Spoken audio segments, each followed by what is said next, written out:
ఇదంతా ఎపిసోడ్ జరుగుతుంది, మీ అన్న బయటకు వచ్చారు, అందరూ కలిసి కూడా హ్యాపీగా ఉన్నారు కదా. ఒక్కసారిగా ఒక బ్లౌట్, మద్దల చెరువు సూరి హత్య కాబడ్డారు, నమ్ముకున్న వారే కడతీర్చారు అని టీవీలలో ఒక పెద్ద ఎత్తున వచ్చేసింది. ఇక మీ అన్న లేరు, మీరెంతో ప్రేమించే అభిమానించే మీ అన్న లేరు.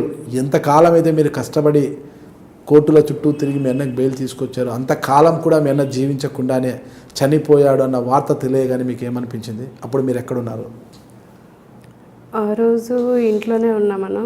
అంతకు హైదరాబాద్లోనే ఉన్నాము. అంతకు ముందు 3 రోజుల ముందు అంటే December 30th మా అత్త చనిపోయింది అనమాట. చనిపోతే 31st వచ్చి పలకరించాడు అనమాట ఇంటికి. దాని తర్వాత 3 days 3rd మళ్ళీ కాల్ చేశాడనమాట. 1:30కి కాల్ చేసి ఇంటికి వస్తాను అన్నాడు. అంటే ఒక 10 days పీరియడ్ ఉంటుంది కదా, అప్పుడు ఎవరు రాకూడదు అని, ఇంటికి రాకూడదు నువ్వు ఒక 10 days 1 week వరకును అని చెప్పాను అనమాట. చెప్తే సరేలే అయితే మరి ఇంటికి ఇక్కడ బోర్గా ఉంది అని చెప్పి బెంగళూరు కన్నా వెళ్ళేసి వస్తాను అని చెప్పేసి ఇంకప్పుడు బెంగళూరుకి వెళ్తాను అనిందే. అదే లాస్ట్ మాట. ఇంకా అదే లాస్ట్ మాట అని ఇంకా హత్యకు గురి అయ్యాడు.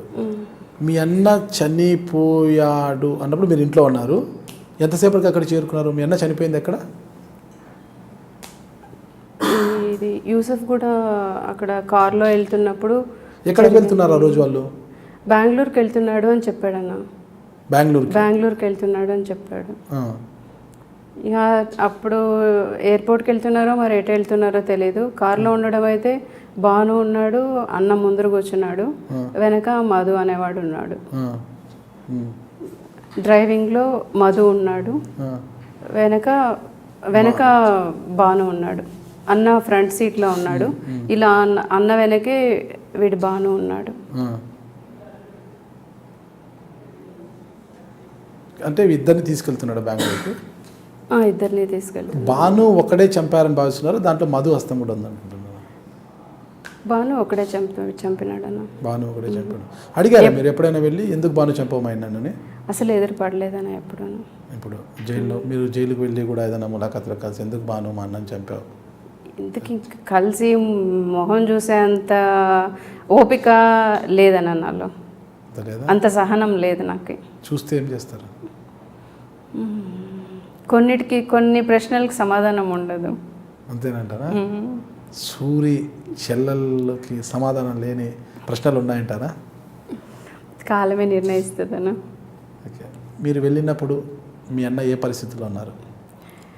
వెళ్ళేసరికి తను అంటే ఇట్లా మేమే చేతులతో తీసుకెళ్ళామన్న.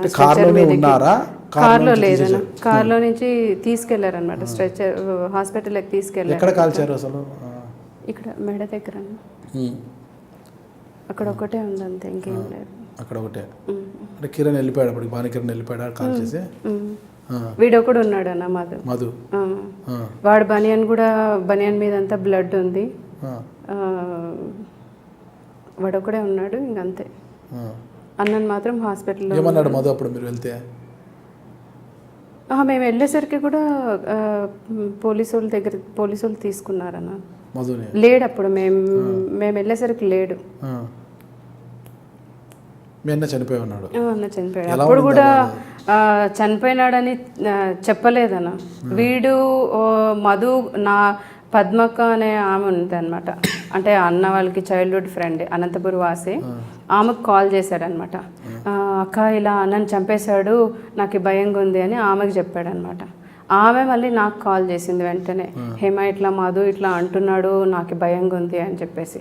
మళ్ళీ వెంటనే మాకు ఏది అవసరం ఉన్నా అన్న విషయాలు A to Z చూసుకునేవాడు వీడు బాను. వాడికి ఫోన్ చేసామన్నమాట. ఏమైంది మాకు తెలియదు కదా అప్పటికి, వీడియో చేశాడా ఏం చేశాడా అనేది. వాడి ఫోన్ స్విచ్ ఆఫ్ వచ్చింది. వెంటనే మళ్ళీ మధుకు చేసామన్నమాట. మధుకు చేస్తే ఇట్లా చేశాడు అని చెప్పారు. వెంటనే ఇంకా అసలు ఇంకా కాళ్ళు చేతులు ఆడట్లేదు. పక్క ఈయనేమో డ్రైవింగ్లో ఉన్నాడు, తొక్కు అంటాను, ఈయన తొక్కడు, పోదు. ఏం స్పీడ్గా పొమ్మంటున్నాను. స్పీడ్గా పోమంటున్నారా? తొక్కు అంటే ఏం తొక్కమంటారా నాకు అర్థం కదా మేడం. సైకిల్ తొక్కమంటారా, ఏం తొక్కమంటారా అని. అట్లాంటి పరిస్థితుల్లో కార్ ఎక్సలేటర్ తొక్కమన్నారా? కార్ ఎక్సలేటర్ తొక్కమన్నాను. రాయి పెట్టాల్సింది ఎక్సలేటర్ మీద. చేరుకునేసరికి కూడా అంటే అప్పుడు కూడా వెంటనే తెలియదు. చనిపోయిన తర్వాత ఎలా తెలిసింది మీకు అసలు?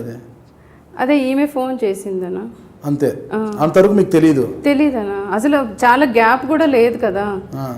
తను 1:30కేమో చెప్పాడు, కాల్ చేశాడు ఇట్లా వెళ్తున్నానని. తర్వాత 3 o'clock ఏమో మళ్ళీ కాల్ వచ్చింది, 3:30కి అనుకుంటా. వెళ్ళంగానే ఇట్లా డాక్టర్స్ కూడా చెప్పలేదను, we're trying our level best అన్నారు.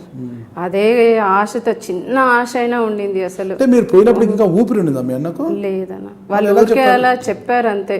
సిచ్యుయేషన్ ఏమైనా కంట్రోల్ చేయాలనో మరి దేనికో ఒకేసారి చెప్తే ఎట్లా అని అనుకున్నారో మరి.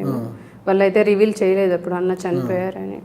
ఒక పక్క ఫోన్లు మోగుతున్నాయి, తెలిసినప్పటి నుంచి అప్పటికే అంత మెసేజ్ పోయింది అందరికీ. అసలు ఇంకా చెప్పడానికి కూడా రాదు ఆ రోజు సిచ్యుయేషన్. అసలు కాళ్ళు చేతులు నిల్చునే పరిస్థితి కూడా లేదు అసలు మాకైతే.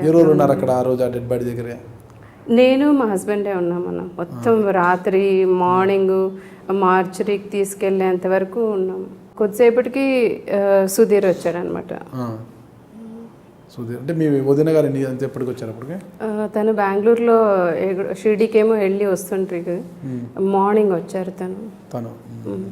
తర్వాత అందరు కలిసి బై రోడ్ వెళ్ళారా? బై రోడ్ ఊరికి వెళ్ళామని.